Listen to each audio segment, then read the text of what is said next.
মদিনার এক বিধবা নারী,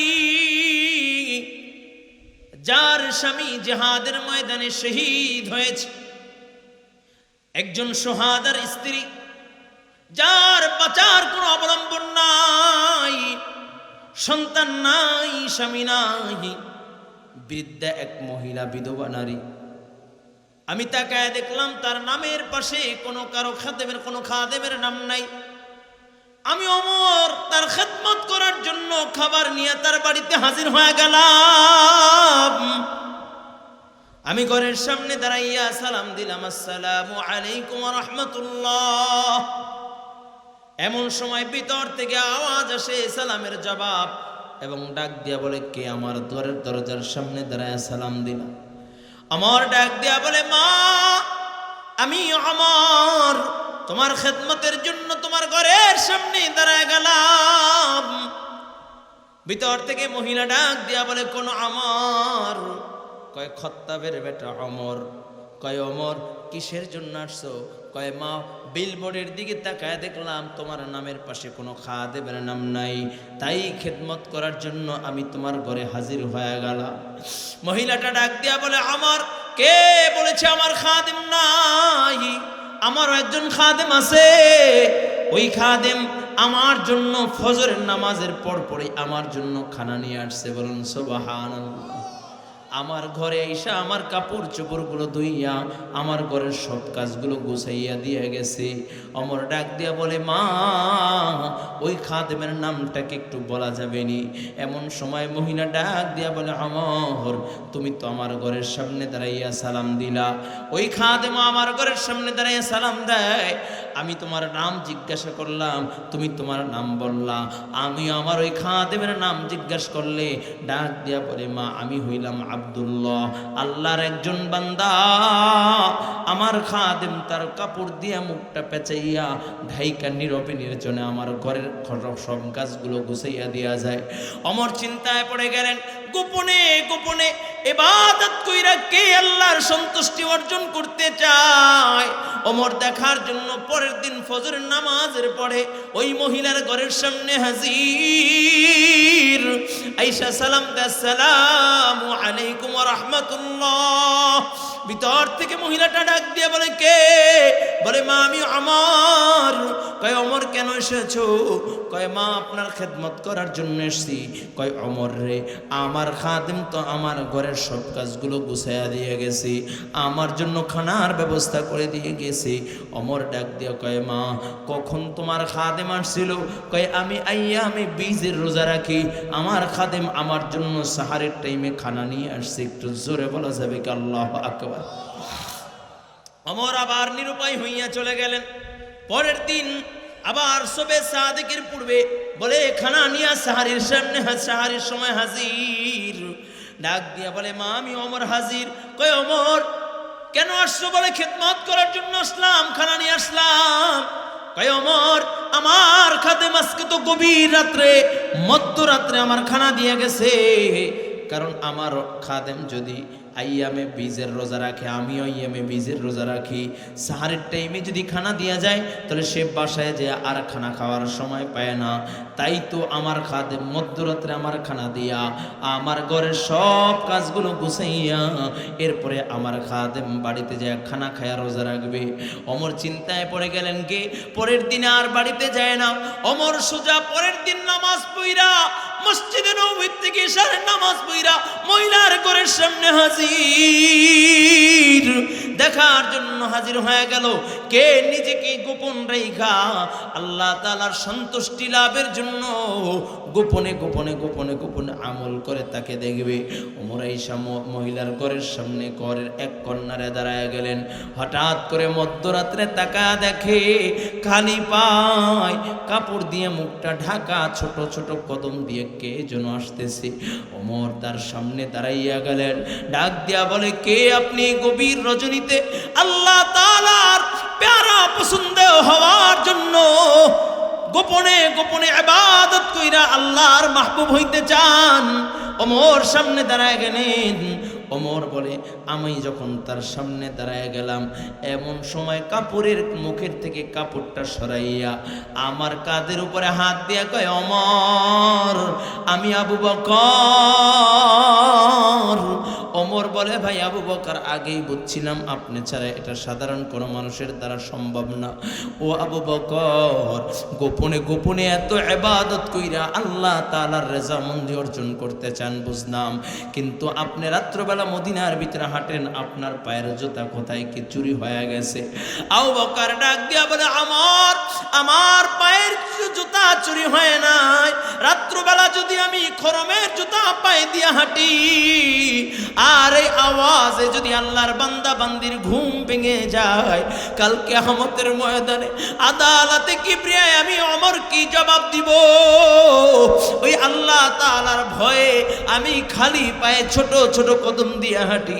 ওমর বলে, যার ভিতরে এত তাকওয়া আল্লাহ, যে আল্লাহ তাআলাকে এত ভয় পায়, ও আবু বকর, এই জন্যই তো আপনি আবু বকর, আল্লাহর হাবিব বলেছে জান্নাতের 8টা দরজা আপনাকে ডাকবে, এমনিতে আপনাকে ডাকবে না।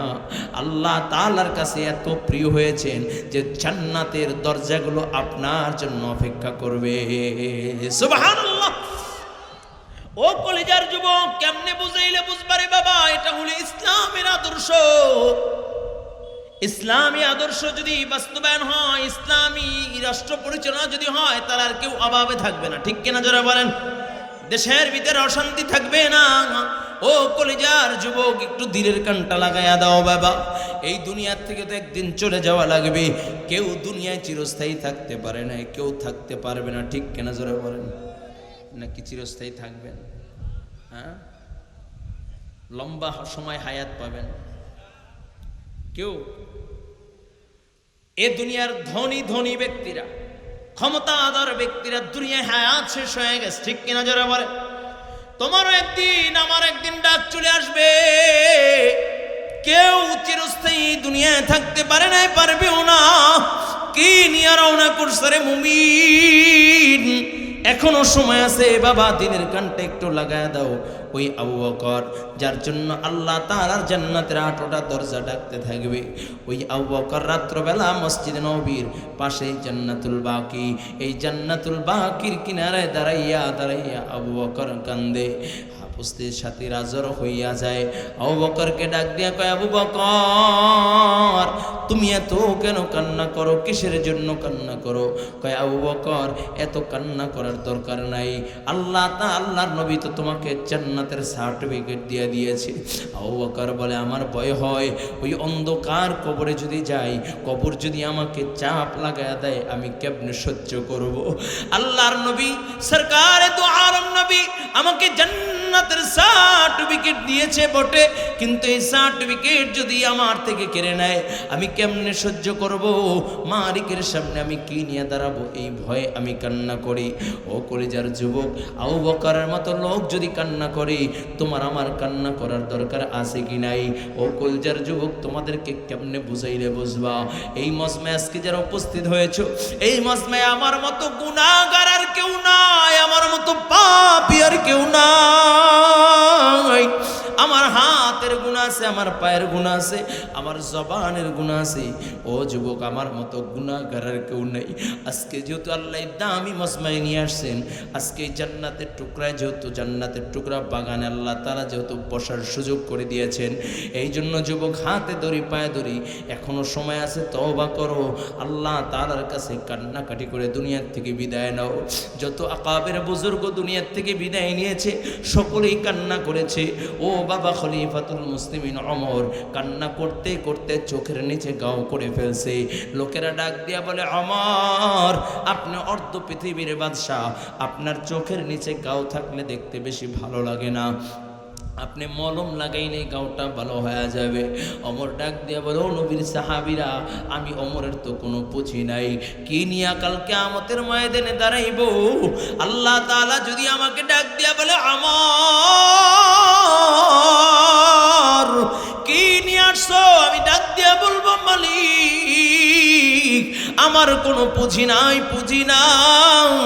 আয় আল্লাহ তোমার ভয়ে জাহান্নামের ভয়ে চোখের নিচে গাও করে ফেলছি, আয় আল্লাহ তুমি এই ওসিলায় আমাদেরকে মাফ করিয়া দাও।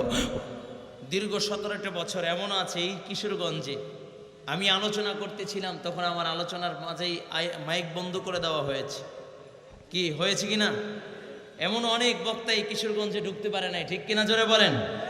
আগামীর দিন হবে ইসলামের দিন, কি বলেন ঠিক কিনা? আগামীতে ইনশাআল্লাহ সংসদ পরিচালনা হবে আল্লাহর কোরআন দিয়ে, ঠিক কিনা জোরে বলেন? বিচার ব্যবস্থা হবে আল্লাহর কোরআন দিয়ে, ঠিক কিনা জোরে বলেন? এই জন্য যদি বুকের তাজা রক্ত দেওয়ার প্রয়োজন হয়, কাপড়ের কাপড় পরে রাজপথে নামার প্রয়োজন হয়, যুবক ভাই কে কে তৈরি আছো? নারায়ে তাকবীর। দুইটা হাত উঁচু করে দেখায় দাও, নারায়ে তাকবীর। লড়াইয়ের ওই ময়দানেতে যেতে তোমাকেই হবে, প্রয়োজনে সব রক্তটুকু জমিনে ঢেলে দিবে, ঠিক কিনা? লড়াইয়ের ওই ময়দানেতে যেতে তোমাকেই হবে, প্রয়োজনে সব রক্তটুকু জমিনে ঢেলে দিবে। তবুও তোমায় লড়তেই হবে, মানিবে না পরাজয়। তবুও তোমায় লড়তেই হবে, মানিবে না পরাজয়। বিপ্লব মানে জীবন দেয়া বসে থাকা নয়, সে কোনো দিন আসবে নারী করো যদি ভয়। বিপ্লব মানে জীবন দেয়া বসে থাকা নয়, সে কোনো দিন আসবে নারী করো যদি ভয়।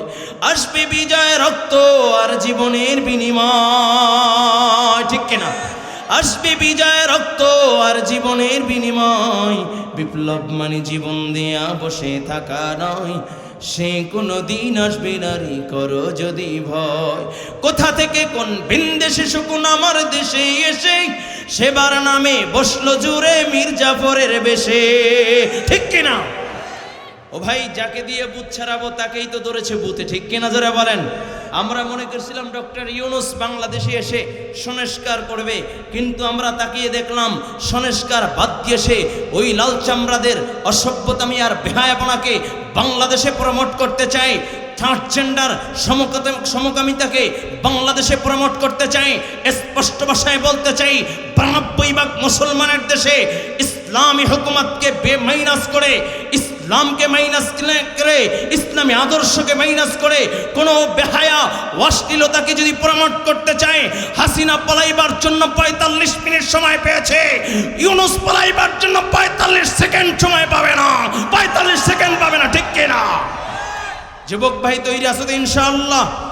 আপনি ইতিপূর্বেই দেখেছেন উলামায়ে কেরাম, বিশেষ করে জাতীয় উলামা মাশায়েখ আইম্মা পরিষদের উদ্যোগে একটা কনফারেন্স হয়েছে এবং বিভিন্ন থানা জেলায় মানববন্ধন হয়েছে যে প্রাথমিক বিদ্যালয় সেখানে গানের টিচার নিয়োগ দেওয়া হচ্ছে, অথচ গানের কোনো চ্যাপ্টার নাই, অথচ ইসলাম শিক্ষা আছে, ধর্মীয় শিক্ষা আছে, আর এই ধর্মীয় শিক্ষার জন্য কোনো ধর্মীয় শিক্ষক নাই, ঠিক কিনা জোরে বলেন? আমরা দাবি জানাচ্ছি ধর্মীয় শিক্ষার জন্য ধর্মীয় শিক্ষক বাধ্যতামূলক প্রত্যেকটা শিক্ষালয় লাগবে, ঠিক কিনা জোরে বলেন? আর অনাথ বিলম্বে গানের টিচার যে নিয়োগ দেওয়ার যে প্রক্রিয়া চলতে সেটা বাতিল করতে হবে, ঠিক কিনা জোরে বলেন?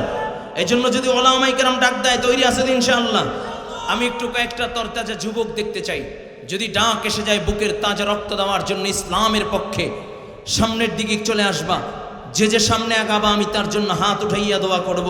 আল্লাহ যারা সামনে আগাচ্ছে আল্লাহ তুমি তাদের জন্য জান্নাতের রাস্তাকে সহজ করে দাও। জোরে বলো না আমিন।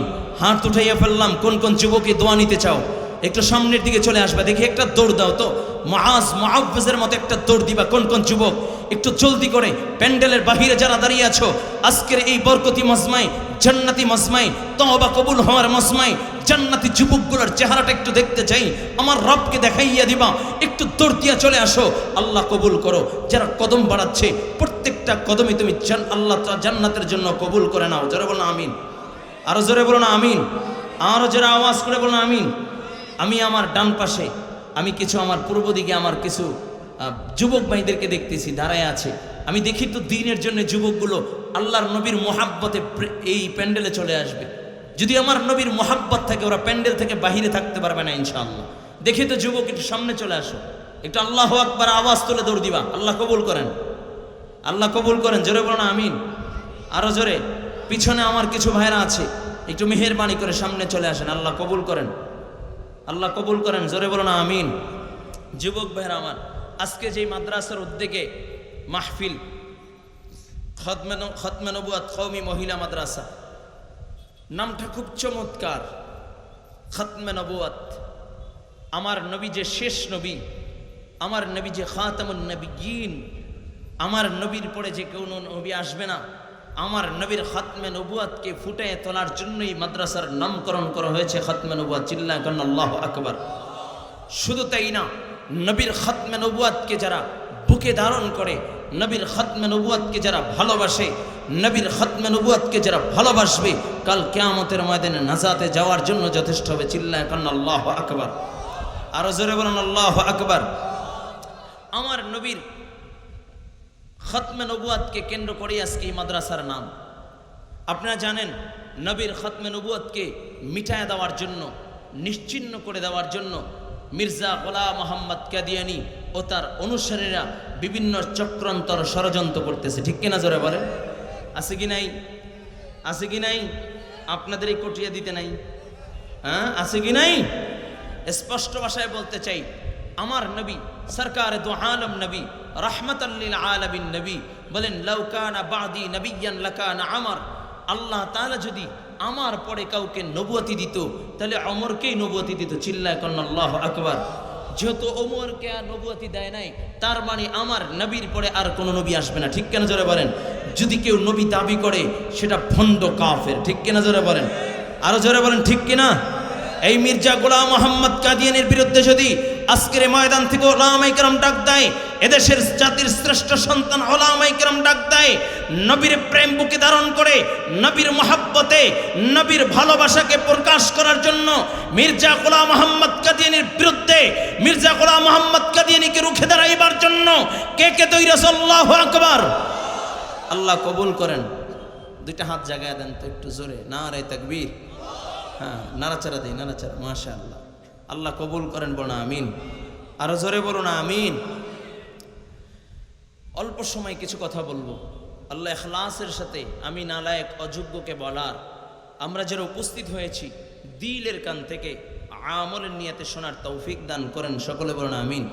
যুবক ভাইরা আমার, আপনার আমার রবকে জোরে আওয়াজ করে বলতে হবে, রবকে। আরো জোরে মুমিনের আওয়াজে, একটু জোরে বলেন আল্লাহু আকবার। আরো জোরে আওয়াজ করে মুমিনের আওয়াজে বল আল্লাহু আকবার। একটা জোরে ডাক দিয়া বলো ইয়া আল্লাহ। মজা লাগেনি? মজা লাগেনি? আরো জোরে আওয়াজ করে বল আল্লাহু আকবার। ও কলিজার যুবক, আল্লাহ পাক রব্বুল আলামিন তোমাকে আমাকে কত ভালোবাসেন। আল্লাহ পাক রব্বুল আলামিন আহকামুল হাকিমিন আল্লাহ তোমাকে আমাকে কত মোহাব্বত করেন, কত ভালোবাসেন। আল্লাহ পাক রব্বুল আলামিন এই দুনিয়ায় তোমাকে আমাকে ছেড়ে, তোমাকে আমাকে দুনিয়ায় পাঠাইয়া আল্লাহ পাক রব্বুল আলামিন কুদরতি নজর দিয়া তোমার আমার দিকে তাকায় রয়েছে।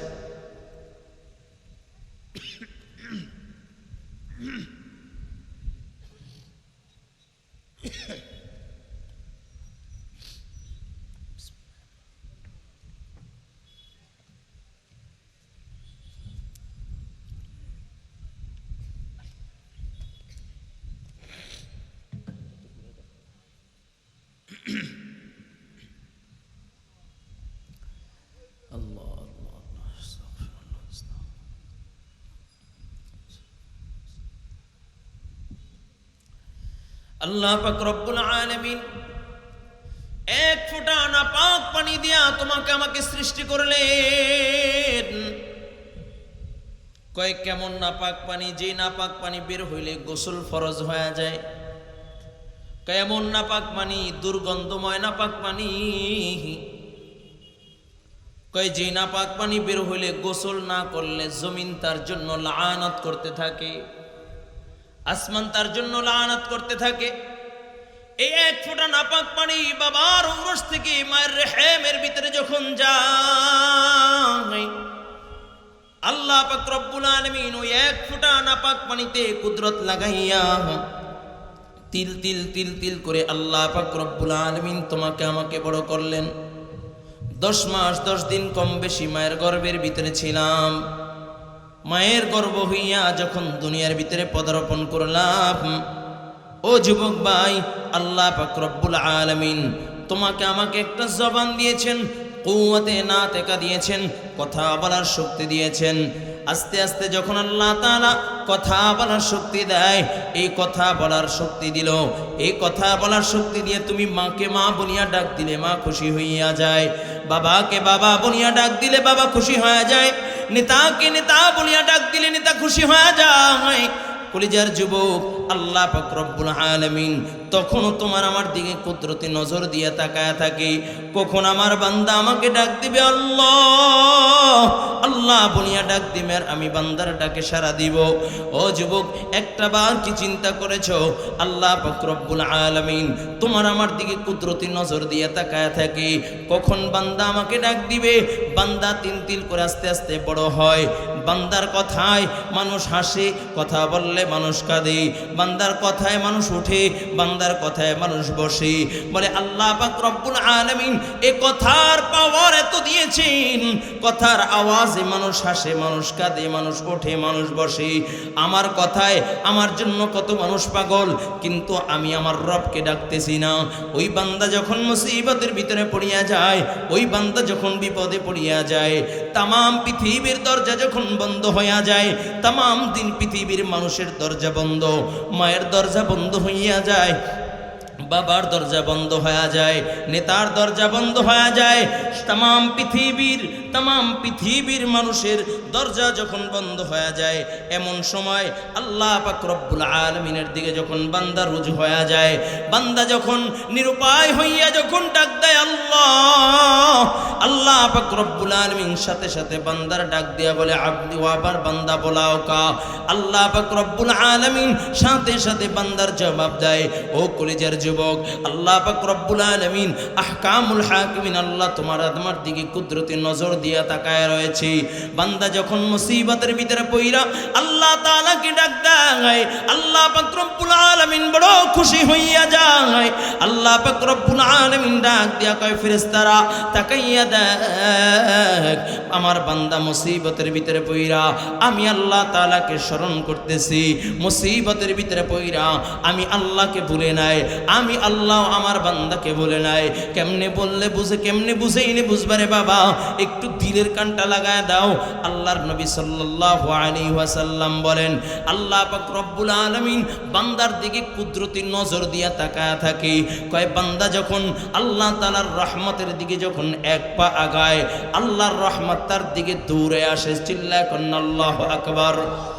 আরো জোরে মুমিনের আওয়াজে বলেন আল্লাহু আকবার। আল্লাহ পাক রব্বুল আলামিন রহমত দরকার আছে কি নাই? জোরে বলেন আছে কি নাই? আল্লাহ তাআলার বিধান মাইনা না সাইরা? জোরে বলেন। আল্লাহ তাআলার বিধান যদি কেউ মানে, আল্লাহ তাআলার রহমত বর্ষণ হয়। আর যখন বান্দা আল্লাহ তাআলার বিধান থেকে মুখ ফিরায় নেয়, একের পর এক মুসিবত আসতে থাকে, মুসিবত আসতে থাকে। ঠিক কিনা? জোরে বলেন। ও যুবক ভাই, ভালো করে বুঝেন, আল্লাহ তাআলার বিধান যখন সাহাবায়ে কেরাম গ্রহণ করেছে, অর্থ ছিল না, ধন দৌলত ছিল না, সম্পদ ছিল না, কিন্তু বরকতের কোনো অভাব ছিল না। সাহাবায়ে কেরাম আল্লাহ পাক রব্বুল আলামিন এত প্রিয় হয়েছে, আল্লাহ পাক রব্বুল আলামিন এত মাহবুব হয়েছে। আল্লাহ পাক রব্বুল আলামিন বলেন রাদিয়াল্লাহু আনহুম ওয়া রাদু আন। চিল্লায়া জোরে বলেন আল্লাহু আকবার। আল্লাহ বলেন, বন্ধু আপনি শোনায়া দেন, আপনি বলে দেন আমিও তাদের উপরে রাজি, তারাও আমার উপরে রাজি। বলুন সুবহানাল্লাহ। আচ্ছা, একটাবার চিন্তা করেন তো, আল্লাহ তাআলার বিধান যদি আমার দেশে চলে আসে, শান্তি আসবে নাকি? জোরে বলেন। সত্য সত্য আসবে? কয় কেমন আসবে জানেননি? আমি একটু বুঝাইবার জন্য বলতেছি। আমার নবীর ইন্তেকালের পরে প্রথম খলিফা কে ছিলেন? একটু ভালো করে নামটা বলেন না।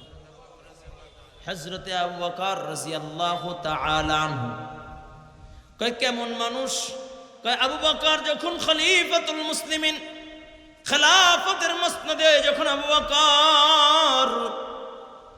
বকর যখন খেলাফতের মসনদে, যুবক ভাই ভালো করে বুঝেন, তখন বিচারকের দায়িত্ব দিয়েছিলেন হযরত ওমরকে। চিল্লায় কন্না আল্লাহু আকবার। বিচারককে জোরে বলেন। আপনাদের কষ্ট হচ্ছে? কষ্ট হচ্ছে? দোয়া করে দিব? শেষ করে দিই? চলবে? একটু হাতটা জাগান তো, আল্লাহু আকবার। হ্যাঁ, একটু ওয়াদা করেন আল্লাহ আখিরি মোনাজাত না দিয়ে বের হব না। আল্লাহ কবুল করেন, বলো না আমিন। আরো জোরে বলো না আমিন। আমার রবকে খুশি করার জন্য থাকবেন তো ইনশাআল্লাহ, নাকি ভেগে যাবেন? থাকবেন? আল্লাহ কবুল করেন, বলো না আমিন। আবু বকর হলো খলিফাতুল মুসলিমিন, মদিনার খলিফা। আর ওমর হইল বিচারক। বিচারকের দায়িত্ব হলো হযরত ওমর। দেখতে দেখতে 6 মাস কেটে যায়। 6 মাস পর হযরত ওমর আবু বকরের কাছে এসে বলে, আবু বকর, আপনি যে আমাকে বিচারকের চেয়ার দিয়েছেন, আমি এই বিচারকের চেয়ার নিতে চাই না, এই বিচারকের চেয়ার গ্রহণ করতে চাই না। আবু বকর ডাক দেয়া বলে, ওমর, কেন তুমি বিচারকের চেয়ার ছেড়ে দিতে চাও? তুমি কি খলিফার মসনদে বসতে চাও? তুমি কি খলিফা হইতে চাও? কারণ আবু বকর ভালো করে জানে ওমরের খলিফা হওয়ার যোগ্যতা আছে, যোগ্যতা সম্পন্ন একজন লোক, ওমরের যোগ্যতার কোনো কমতি নাই। আবু বকর ডাক দেয়া বলে, ওমর, বিচারকের চেয়ার ছেড়ে দিতে চাও, তার মানে কি তুমি খলিফার মসনদে বসতে চাও? ওমর ডাক দেয়া বলে, আবু বকর, না না না, আমি খলিফা হতে চাই না। আবু বকর ডাক দিয়া বলে, কেন তুমি হবে না? তোমার তো যোগ্যতা আছে। কারণ ওমর তো সেই ব্যক্তি যার ব্যাপারে আমার নবী বলেছেন, লাউ কানা বাদি নাবিয়্যান লাকানা ওমর। ইসলাম সে তো পরশমণি, তার কি পেয়েছে খুঁজি, পরশে যাহার শোনা হলো যারা, তাদের এই মোরা বুঝি। বলেছেন হযরত রাসূল, শেষ পয়গম্বর, আমার পরে যদি নবী হতো কেউ, হতো ঠিক সে ওমর। অর্ধ পৃথিবীর শাসন করেছেন দুলির তখতে বসি, খেজুর পাতার প্রাসাদ ছিল যাহার, বারে বারে গেছি খুশি। শুধু আঙ্গুল হিলনে শাসন করিতেন এ জগতের, মুহাম্মাদের চরণে রেখেছিলেন সে শামশের। চিল্লা কোন আল্লাহু আকবার। ওমর এমন একজন লোক, বলে ওমর জবান দিয়ে কথা বললে আল্লাহ তাআলা কোরআনের আয়াত বানায় পাঠিয়ে দেয়। ওমর যা বলছে আল্লাহ তাআলা হুবহু কোরআনের আয়াত বানায় পাঠিয়ে দিয়েছে। এমন কোরআনের ভিতরে 21 জায়গা আয়াত আছে, বলুন সুবহানাল্লাহ। দামি একজন লোক, কেমন দামি? হযরত আলী রাদিয়াল্লাহু তাআলা আনহু বলেন, ও পৃথিবীর মানুষ, শোনো শোনো ওমর কেমন দামি। আমি একদিন রাত্রবেলা ঘুমাচ্ছিলাম, ঘুমের ঘরে স্বপ্নের যুগে দেখি মায়ার নবী রাহমাতাল লিল আলামিন নবী মুহাম্মদুর রাসূলুল্লাহ সাল্লাল্লাহু আলাইহি ওয়াসাল্লাম, আল্লাহর নবী ফজরের নামাজের ইমামতি করতেছে। আমি আলী দৌড় দিয়া আল্লাহর নবীর পিছনে দাঁড়ায় গেলাম। জোরে কন্না আল্লাহু আকবার। কত সুন্দর স্বপ্ন। আর আপনার আমার স্বপ্ন হইল নায়ক নায়িকার, গায়ক গায়িকা, প্রেমিক প্রেমিকাকে নিয়ে, ঠিক কিনা জোরে বলেন? দুনিয়া দুনিয়া নিয়া। আলী বলেন, আমি রাত্রবেলা স্বপ্নে দেখি আল্লাহর নবী সরকারে দু আলম নবী, দো জাহানের বাদশা নবী মুহাম্মদুর রাসূলুল্লাহ সাল্লাল্লাহু আলাইহি ওয়াসাল্লাম ফজরের নামাজের ইমামতি করতেছি। আলী বলেন, আমি দৌড় দিয়া আল্লাহর নবীর পিছনে জামাতে শামিল হয়ে গেলাম। নবী নামাজ শেষ করলেন, আমাদের দিকে মুখ করে বসলেন। এমন সময় মদিনার এক মহিলা মাথার উপরে ঝুরি নিয়া আয়েশা বলে, ও নবীর সাহাবীরা, এটা হলো আমার গাছের প্রথম খেজুর। এই খেজুরগুলো আমি আল্লাহর নবীকে হাদিয়া দিলাম। আল্লাহর নবী নিজে খাবে এবং তার সাথীদেরকে খাওয়াবে। হযরত আলী বলেন, আমাকেও আল্লাহর নবী একটা খেজুর দিলেন, আমি খেজুরটাকে মুখের ভিতরে দিয়া ফেললাম। এমন সময় মসজিদে নববীর বাস্তব আজান শুরু হয়ে গেল। আমার ঘুম ভেঙে যায়। আমি ঘুম থেকে এই জায়গা দেখি মায়ার নবী রাহমাতাল লিল আলামিন নবী, দো জাহানের বাদশা নবী মুহাম্মদুর রাসূলুল্লাহ সাল্লাল্লাহু আলাইহি ওয়াসাল্লাম যেই খেজুরটা আমাকে দিয়েছি ও খেজুরের দানা এখন পর্যন্ত আমার মুখের ভিতরে আছে। একটু জোরে বলা যাবে কি আল্লাহু আকবার? হয় নাই, আরো জোরে মুমিনের আওয়াজে বল আল্লাহু আকবার। হযরত আলী বলেন আমি উযু করিয়া দৌড় দিলাম, মসজিদ নববীতে চলে গেলাম। আল্লাহর নবী সাল্লাল্লাহু আলাইহি ওয়াসাল্লাম আমাকে যে খেজুরের বিচিটা দিলেন, খেজুরটা দিলেন, ও বিচিটা আমি পকেটে রাইখা দিলাম। আমিও মসজিদ নববীতে চলে গেলাম, যাই দেখি খলিফাতুল মুসলিমিন হযরত ওমর মসজিদ নববীতে ইমামতি করতেছে, নামাজ পড়াচ্ছে। আমি ওমরের পিছে যখন হাত বাঁধিয়া দাঁড়ায় গেলাম, আমি শুনতে পাই পয়গম্বর আরবি সাল্লাল্লাহু আলাইহি ওয়াসাল্লাম রাত্রবেলা যেই সূরা দিয়া ফজরের নামাজ আদায় করেছি, স্বপ্নের যুগে নবীর পিছনে যেই সূরা দিয়ে নামাজ পড়েছি, ওমর সেই সূরাগুলো তেলাওয়াত করতেছে। একটু জোরে বলেন আল্লাহু আকবার। হযরত আলী বলেন ফজরের নামাজের পরে ওমর আমাদের দিকে মুখ করে বসলেন, আমাদের সাথে কথোপকথন করতেছেন। এমন সময় একটা মহিলা এসে বলে, ও খলিফাতুল মুসলিমিন, এইটা হলো আমার গাছের প্রথম খেজুর। এই খেজুরগুলো আমি খলিফাতুল মুসলিমিনকে হাদিয়া দিলাম। আল্লাহর পেয়ারা বান্দা খলিফাতুল মুসলিমিন নিজে খাবে এবং তার সাথীদেরকে খাওয়াবে। খলিফাতুল মুসলিমিন হযরত ওমর বলেন, হযরত ওমর সকলকে ডাক দিয়া বলেন, সাহাবায়ে কেরাম এই খেজুরগুলো সকলের মাঝে বন্টন করে দাও। হযরত আলী বলেন, সকলের মাঝে বন্টন করতেছি। এমন সময় একটা খেজুর আমাকে দিয়েছি, আমি খেজুরটাকে মুখের ভিতরে দিয়ে ফেললাম। আমি খেজুর খাচ্ছি, এমন সময় তাকায় দেখি জুরের ভিতরে আরো অবশিষ্ট খেজুর দেখা যায়। আমি ডাক দিয়া বললাম, আমিরুল মুমিনিন খলিফাতুল মুসলিমিন ও ওমর, আমাকে কি আরেকটা খেজুর দেওয়া যায় না? ওমর ডাক দিয়া বলে, আলী রাত্রবেলা তো তোমাকে আল্লাহর নবী একটা খেজুর দিয়েছে, আমি ওমর কেমন করে তোমাকে আমি দুইটা খেজুর দেই? ও যুবক ভাই ভালো করে বুঝো, রাত্রবেলা মদিনায় কে কি স্বপ্নে দেখে সেটাও ওমর জানে। বলুন সুবহানাল্লাহ। ওই ওমর ডাক দিয়া বলে, আবু বকর বিচারকের চেয়ার চাই না। আবু বকর ডাক দিয়া বলে, আমার বিচারকের চেয়ার চাও না, তাহলে কি খলিফার মসনদে বসতে চাও?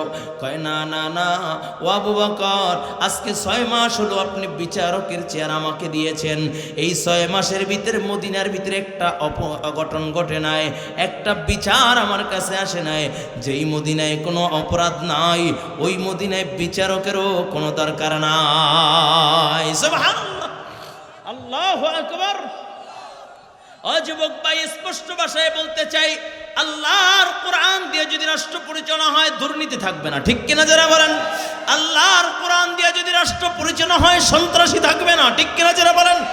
এ যুবক তাকাইয়া দেখো, ওই যে খাগড়াছড়ি ওই পর্বতর পাহাড়ি অঞ্চলগুলো যেখানে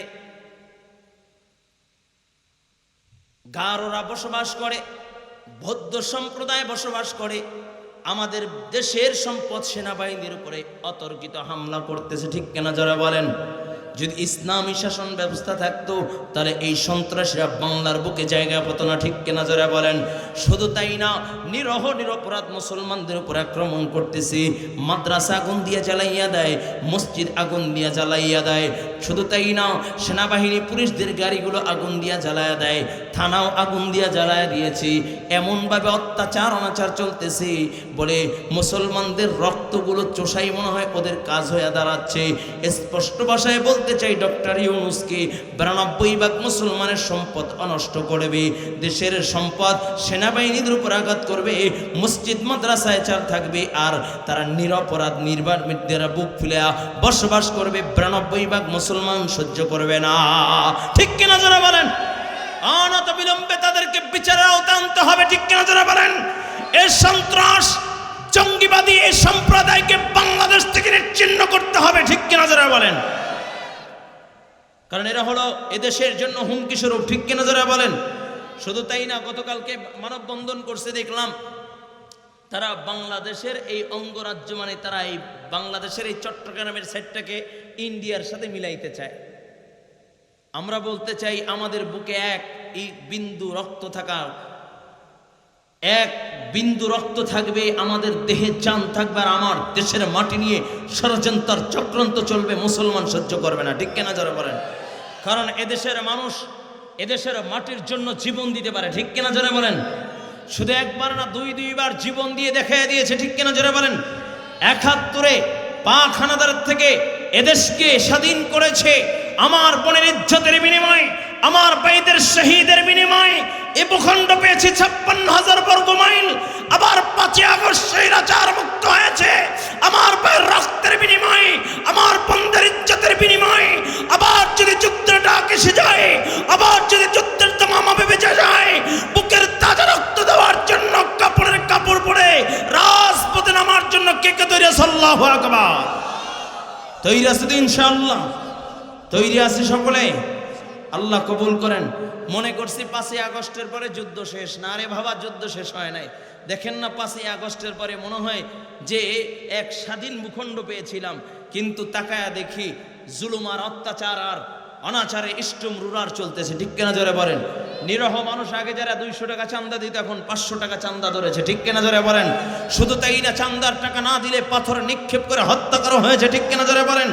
মায়ের সামনে সন্তানকে কেটে কেটে টুকরা টুকরা করে দিয়েছে। ঠিক কিনা যারা বলেন? স্বামীর সামনে স্ত্রীকে উলঙ্গ করে ধর্ষণ করেছে। এ ভূখণ্ড আমরা চাই নাই, এমন স্বাধীনতা চাই নাই, এমন দেশ আমরা চাই নাই। অনত বিলম্বে ইসলামী শাসন ব্যবস্থা কায়েম করে চাঁদাবাজ আর দুর্নীতিবাজ মুক্ত বাংলা করার জন্য কে কে তৈরি আছে? আল্লাহু আকবার। যুবক মাই, চাঁদাবাজ আর দুর্নীতিবাজ আর সন্ত্রাসবাদ মুক্ত যদি বাংলা করতে হয়, আল্লাহর কোরআনের বিকল্প নাই। ঠিক কিনা যারা বলেন? আওয়াজ করে বলেন ঠিক কিনা? আল্লাহর কোরআন দিয়ে রাষ্ট্র পরিচালনা হলে শান্তিতে সকলেই বসবাস করবে। ঠিক কিনা যারা বলেন? ঠিক কিনা? যেমনি ভাবে আমার নবী সরকার দু আলম নবী রহমাতাল লিল আলামিন নবী এমন একটি জমানায়, এমন একটা যুগে আল্লাহ তাআলা প্রেরণ করেছে, যেই জামানাকে, যেই যুগটাকে বলা আইয়ামে জাহিলিয়াত। কি বলেন? বলে এর থেকে বর্বরতার যুগ, এর থেকে নিকৃষ্ট যুগ আর কখনো হয় নাই, হবেও না। এমন একটি বর্বরতা যুগে আল্লাহর নবী সরকার দু আলম ধরার বুকে আসলেন। নবী আসার পরে কয় এই যুগটা কেমন ছিল? কয় যেই যুগে মহিলাদের কোনো আত্মসম্মান ছিল না, যে কোনো যার ইচ্ছা যার বিছনায়, যে ইচ্ছা সে, যার ইচ্ছা যার বিছনায় ইচ্ছা তার বিছনায় যে কোনো মেয়েকে ডাক দিয়ে নিতে পারতো। শুধু তাই না, যেই সময়টা মেয়ে হলে মানুষ কলঙ্ক মনে করত, শুধু তাই না, বাবা নিজের সন্তানকে, মেয়ে কন্যা সন্তানকে জিন্দা দাফন করেছে। এমন একটা যুগে আমার নবী সরকার দু আলম যখন দরায় আসলেন, নবী আমার শান্তির বাণী শুনাইলেন। আল্লাহ পাক রব্বুল আলামিন ঘোষণা শোনায় দিলেন, এ দুনিয়ার মানুষ মেয়েদেরকে অবহেলা ভাববা না। যেই ব্যক্তির একটা কন্যা সন্তান হবে, আল্লাহ তাআলা তাকে জান্নাতের একটা জান্নাতের মালিক বানায় দিবে। আরো জোরে জোরে জোরে বলুন সুবহানাল্লাহ। আরো জোরে বলুন। নবী আমার ডাক দিয়া বলে, যার 2টা কন্যা সন্তান হবে, আল্লাহ তাআলা তাকে 2টা জান্নাতের মালিক বানায় দিবে। সুবহানাল্লাহ। নবী বলেন, যার 3টা সন্তান হবে, কন্যা সন্তান, আল্লাহ তাআলা তাকে 3টা জান্নাতের মালিক বানায় দিবে। আল্লাহু আকবার। নবী শান্তির বাণী শুনায় দিলেন। আজকে বড় আফসোস হয় যে আমরা এমন নবীর উম্মত হইয়াও আমরা নবীর প্রতি দুরূদ পড়ি না, নবীর নামও উচ্চারণ করতে পারি না। ঠিক কিনা জোরে বলেন? অথচ তুমি তোমার নেতার নাম বলতে পারো, তুমি তোমার নেত্রীর নাম বলতে পারো, নেতার লকব যা আছে বলতে পারো, অথচ নবীর শানে দুরূদ পড়ার মতো তোমার সময় হয় না। ঠিক কিনা জোরে বলেন? আচ্ছা, এখানে যারা আছেন, যারা অভাবে আছেন, ঋণগ্রস্ত আছেন, তাদের কাছে একটা আমল দিয়ে যাবো ইনশাআল্লাহ। আচ্ছা, অভাবে আছেন, ঋণগ্রস্ত আছেন, এমন কে একটু হাতটা জাগান তো? মাশাআল্লাহ। আর সবাই ধনী? আমিও ঋণগ্রস্ত আছি। কে কে ঋণগ্রস্ত আছেন? তাদের জন্য একটা স্পেশাল আমল দিয়ে যাবেন ইনশাআল্লাহ। আমলটা করলে আল্লাহ ঋণ থেকে মুক্ততে দান করবেন। বলুন আলহামদুলিল্লাহ। আমলটা করবেন তো ইনশাআল্লাহ? দিব। যারা শেষ পর্যন্ত থাকবেন ইনশাআল্লাহ তাদেরকে আমলটা দিয়ে যাবে ইনশাআল্লাহ। কি নিবেন? আমল নিবেন? ওই আমার বাবাজি হাসে। আমল নিবেন নি নাকি শেষ করে দিব? শেষ করে দিই, দোয়া করে দিই। হ্যাঁ, আমুল নিয়ে যাবেন তো? তাহলে আশেপাশ থেকে কেউ উঠলে আস্তে একটু টান দিয়ে বসায় দিবেন কি, ইনশাল্লাহ। আল্লাহ কবুল করেন। আরো জোরে বলুন আমিন, আরো জোরে আওয়াজ করে বলুন আমিন। তো নবী এমন যুগে আসলেন, নবী যখন কোরআনের আদর্শ মানুষের সামনে ফুটিয়ে তুললেন, ওই যুগটা স্মরণের যুগ হয়ে গেছে, বলুন সুবহানাল্লাহ। যেই যুগে বাবা সন্তানকে দাফন করতেন, সেই যুগে নবী আইসা বললেন মেয়েদেরকে, কয়ে মেয়েরা কেমন দামি, কয়ে মেয়েদের পায়ের তলে আল্লাহ তাআলা তোমাদের জন্য জান্নাত রেখেছে, বলুন সুবহানাল্লাহ। নবী মেয়েদেরকে ইজ্জত দিলেন। যখন জুলুম অত্যাচার চলতেছে, তখন নবী আমার গোলামদেরকে আজাদ করে দিলেন, সুবহানাল্লাহ। শুধু তাই না, নবী আমার ইসলামী আদর্শগুলো যখন ফুটিয়ে তোলে, মানুষ ইসলামী আদর্শগুলো গ্রহণ করে স্মরণের যুগ হয়ে গেল। বলে এমন একটা যুগ, যেই যুগে কোনো শান্তি ছিল না, শুধু অশান্তি আর অশান্তি। বলে কেমন অশান্তি? যেই জমানায় মানুষগুলো কাবা শরীফ বাইতুল্লাহ তওয়াফ করলে উলঙ্গ হইয়া তওয়াফ করতেন, ওই সময় নবী আমার ইসলামের আদর্শ ফুটিয়ে তুললেন। মানুষগুলো সভ্যতা আর নম্রতা কয় এমন দামি হয়ে গেল, কয় এমন দামি লোক পৃথিবীতে কোনোদিন আসেও না, কিয়ামত পর্যন্ত আসবে না, বলুন সুবহানাল্লাহ। আর জোরে আওয়াজ করে মুমিনের আওয়াজে বলুন সুবহানাল্লাহ। ও কলিজার যুবক, এই জন্য ইসলামী আদর্শ দরকার আছে কি নাই? আজকে অনেকে বলে হুজুর দুর্নীতি আর চাঁদাবাজে ভরে গিয়েছে। আল্লাহর কসম একবার, আল্লাহর কসম দুইবার, আল্লাহর কসম তিনবার করে বলে যাই, যদি কোরআন দিয়ে রাষ্ট্র পরিচালনা হয়, ইসলামী রাষ্ট্র ব্যবস্থা যদি হয়ে যায়, আল্লাহর কসম করে বলি দুর্নীতি থাকবে না, মানুষ অভাবে থাকবে না। ঠিক কিনা জোরে বলেন। ও যুবক, কেমনে বুঝাইলে বুঝবারে বাবা? একটু ভালো করে দিলের কান থেকে শুনো। আল্লাহর নবীর ইন্তেকালের পরে খলিফাতুল মুসলিমিন হযরত আবু বকর, খলিফাতুর রাসূল আবু বকর যখন মদিনার, এই বাবা, এই যে মুরব্বি যাইতো না, কই যায়? ও চেয়ারে বসবে, একটু উঠলে একটু এক আঙ্গুল দুই আঙ্গুল দেখায় দেন। এমনি মুফতি নজরুল ইসলাম কাসিমি হাফিজাহুল্লাহ, তারপরে আমি নালায়েকের বয়ান করার শোভা পায় না। এরপরও যদি আপনারা উঠে যান তাহলে তার কষ্ট লাগে। কি বলেন, শেষ করে দেই নাকি? 10টা তো বাইজে গেছে, শেষ করে দেই? চলবে? এটা তাকবীর দেন তো, আল্লাহু আকবার। আরো জোরে। কটিয়াদির মানুষের আওয়াজ এত কম, আগে জানা ছিল না তো। এত ঢাকার আওয়াজে দিয়েছেন, কটিয়াদির আওয়াজে একটা তাকবীর দেন তো, নারায়ে তাকবীর। এবার কিছুটা একটু বোঝা গেছে। মোজাহিদ দেন ঘুমায়, আওয়াজ নেই। সবুজ পাগড়ি বানলে হইব, এই পাগড়ি তো মাজায় বানতে হবে। তুমি একটু দাঁড়াও তো, হ্যাঁ দাঁড়াও, এটা তাকবীর দাও জোরে, আরো জোরে।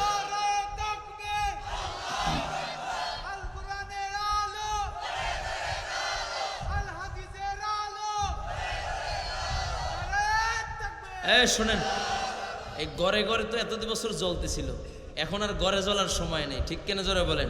এখন জ্বালতে হবে কোথায়? জোরে বলেন। কোরআন হাদিস যেখানে, কোরআন হাদিসের আলো, সংসদে জালো, নারায়ে তাকবীর।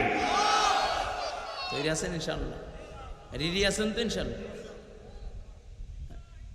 হ্যাঁ তো মাশাআল্লাহ, আল্লাহ কবুল করেন, বলেন আমিন। আরো জোরে। তুমি তাকবীরটা দিয়ে একটু দৌড় দাও তো সামনে, আল্লাহ কবুল করেন। এদিকে তাকান। আবু বকর, হযরত আবু বকর সিদ্দিক রাদিয়াল্লাহু তাআলা আনহু যখন মদিনার প্রেসিডেন্ট, তখন মদিনায় একটা বিলবোর্ড টানানো ছিল। কি বলেন? বিলবোর্ড টানানো। আমাদের দেশেও বিলবোর্ড টানানো আছে, কি জানেন? এই সরকারে এই উন্নত করেছে। কি করছে? পদ্মা সেতু করেছে, এলিফ্যান্ট এক্সপ্রেস করেছে, কর্ণফুলী টানেল করেছে, ইত্যাদি ইত্যাদি ইত্যাদি করেছে, কিন্তু দুর্নীতিতে চ্যাম্পিয়ন হয়েছে, এটা লেখে না। ঠিক কিনা জোরে বল, আওয়াজ করে না। খালি উন্নতির জোয়ার বয়, কিন্তু রাস্তায় আসলে গাড়ি খাদে পড়ে যায়। অনেক জায়গায় রাস্তা দেখি মাছ চাষ করে, আছে কি নাই? কিন্তু আবু বকর সিদ্দিক রাদিয়াল্লাহু তাআলা যখন মদিনার প্রেসিডেন্ট, মদিনার আমির, তখন একটা বিলবোর্ড টানানো ছিল। ওই বিলবোর্ডে কি কয়, মদিনায় কয়জন অভাবী আছে, কয়জন বিধবা আছে, কয়জন পঙ্গু আছে, কয়জন অন্ধ আছে, এদের একটা লিস্ট আনানো ছিল। আর আমিরুল মুমিনিন ঘোষণা করে দিলেন, এই অমর, তুমি অমুক ব্যক্তির খেদমত করবা, তার খাবার দাবার পোশাক আদি যাহা কিছু লাগে তুমি ব্যবস্থা করবা। আলী, তুমি অমুকের খেদমত করবা। ওসমান, তুমি অমুকের খেদমত করবা।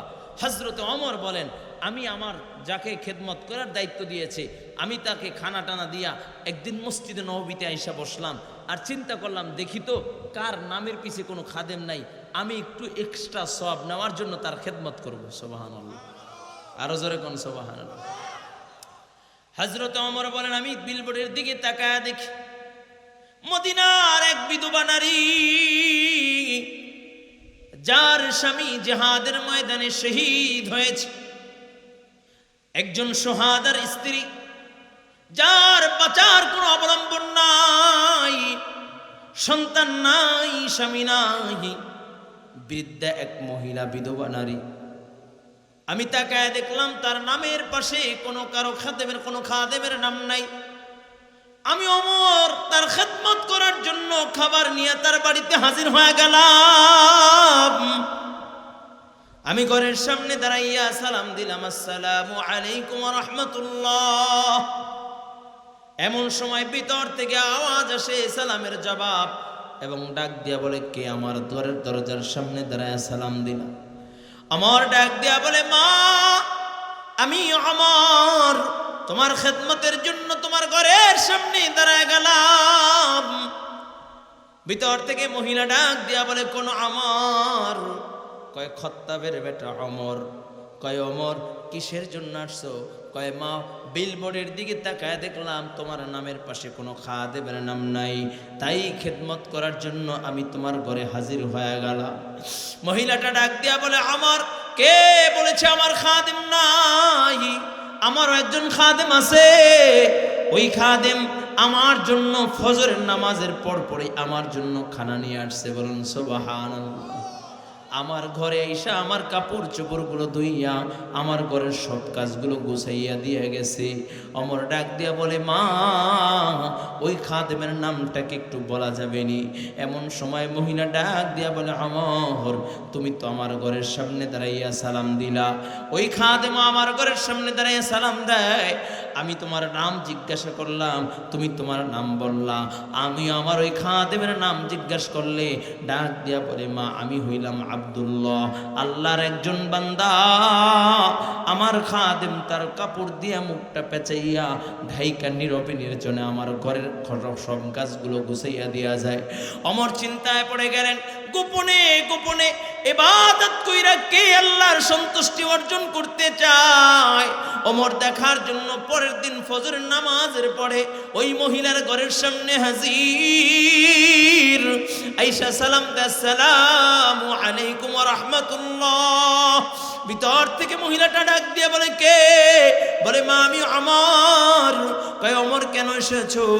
কয়, মা, আপনার খেদমত করার জন্য এসেছি। কয়, ওমর রে, আমার খাদেম তো আমার ঘরের সব কাজগুলো গুছাইয়া দিয়ে গেছে, আমার জন্য খানার ব্যবস্থা করে দিয়ে গেছে। ওমর ডাক দিয়ে কয়, মা, কখন তোমার খাদেম আসছিল? কয়, আমি বীজের রোজা রাখি, আমার খাদেম আমার জন্য সাহারের টাইমে খানা নিয়ে আসছে। একটু জোরে বলা যাবে কি আল্লাহু আকবার? ওমর আবার নিরুপায় হইয়া চলে গেলেন। পরের দিন আবার সবে সাদেকের পূর্বে বলে, খানা নিয়ে সাহারির সামনে সাহারির সময় হাজির। ডাক দিয়া বলে, মা, আমি ওমর হাজির। কয়, ওমর কেন আসছো? বলে, খেদমত করার জন্য আসলাম, খানা নিয়ে আসলাম। কয়, ওমর, আমার খাদেম আজকে তো গভীর রাত্রে, মধ্যরাত্রে আমার খানা দিয়ে গেছে। কারণ আমার খাদেম যদি আইয়ামে বীজের রোজা রাখে, আমিও আইয়ামে বীজের রোজা রাখি, সাহারের টাইমে যদি খানা দিয়া যায় তাহলে সে বাসায় যে আর খানা খাওয়ার সময় পায় না। তাই তো আমার খাদেম মধ্যরাত্রে আমার খানা দিয়া আমার ঘরের সব কাজগুলো গুছাইয়া এরপরে আমার খাদেম বাড়িতে যায় খানা খায়া রোজা রাখবে। ওমর চিন্তায় পড়ে গেলেন, কে পরের দিন আর বাড়িতে যায় না। ওমর সোজা পরের দিন নামাজ পড়া মসজিদে নববী থেকে ইশারের নামাজ পড়া মহিলার ঘরের সামনে হাজির। দেখা দেখার জন্য হাজির হয়ে গেল। কে নিজেকে গোপন রেখা আল্লাহ তাআলার সন্তুষ্টি লাভের জন্য গোপনে গোপনে গোপনে গোপনে আমল করে তাকে দেখবে। ওমর আয়েশা মহিলার ঘরের সামনে ঘরের এক কর্নারে দাঁড়ায় গেলেন। হঠাৎ করে মধ্যরাত্রে তাকা দেখে খালি পায় কাপড় দিয়ে মুখটা ঢাকা, ছোট ছোট কদম দিয়ে কে যেন আসতেছে। ওমর তার সামনে দাঁড়াইয়া গেলেন, ডাক দিয়া বলে, কে আপনি? গভীর রজনীতে আল্লাহ তাআলার প্যারা পছন্দ হওয়ার জন্য গোপনে গোপনে ইবাদত কইরা আল্লাহর মাহবুব হইতে চান। ওমর সামনে দাঁড়ায় গেলেন। ওমর বলে, আমি যখন তার সামনে দাঁড়ায় গেলাম, এমন সময় কাপড়ের মুখের থেকে কাপড়টা সরাইয়া আমার কাঁধের উপরে হাত দিয়া কয়, ওমর আমি আবু বকর। ওমর বলে, ভাই আবু বকর, আগেই বুঝছিলাম আপনি ছাড়া এটা সাধারণ কোনো মানুষের দ্বারা সম্ভব না। ও আবু বকর, গোপনে গোপনে এত ইবাদত কইরা আল্লাহ তাআলার রেজামন্দি অর্জন করতে চান বুঝলাম, কিন্তু আপনি রাত্রবেলা মদিনার ভিতরে হাঁটেন, আপনার পায়ের জুতা কোথায় কি চুরি হয়ে গেছে? আবু বকর ডাক দিয়া বলে, আমার পায়ের জুতা চুরি হয় নাই। রাত্রবেলা যদি আমি খরমের জুতা পায়ে দিয়া হাঁটি আর এই আওয়াজে যদি আল্লাহর বান্দা বান্দির ঘুম ভেঙে যায়, কাল কিয়ামতের ময়দানে আদালতে কিবরিয়ায় আমি ওমর কি জবাব দিব? ওই আল্লাহ তাআলার ভয়ে আমি খালি পায়ে ছোট ছোট কদম দিয়ে হাঁটি। ওমর বলে, যার ভিতরে এত তাকওয়া আল্লাহ, যে আল্লাহ তাআলাকে এত ভয় পায়, ও আবু বকর, এই জন্যই তো আপনি আবু বকর, আল্লাহর হাবিব বলেছে জান্নাতের 8টা দরজা আপনাকে ডাকবে, এমনিতে আপনাকে ডাকবে না। আল্লাহ তাআলার কাছে এত প্রিয় হয়েছেন যে জান্নাতের দরজাগুলো আপনার জন্য অপেক্ষা করবে। সুবহানাল্লাহ। ও কলিজার যুবক, কেমনে বুঝাইলে বুঝবারে বাবা? এটা হলো ইসলামের আদর্শ। ইসলামী আদর্শ যদি বাস্তবায়ন হয়, ইসলামী রাষ্ট্র পরিচালনা যদি হয়, তাহলে আর কেউ অভাবে থাকবে না। ঠিক কিনা জোরে বলেন? দেশের ভিতরে অশান্তি থাকবে না। ও কলিজার যুবক, একটু দিলের কানটা লাগাইয়া দাও বাবা। এই দুনিয়ার থেকে তো একদিন চলে যাওয়া লাগবে।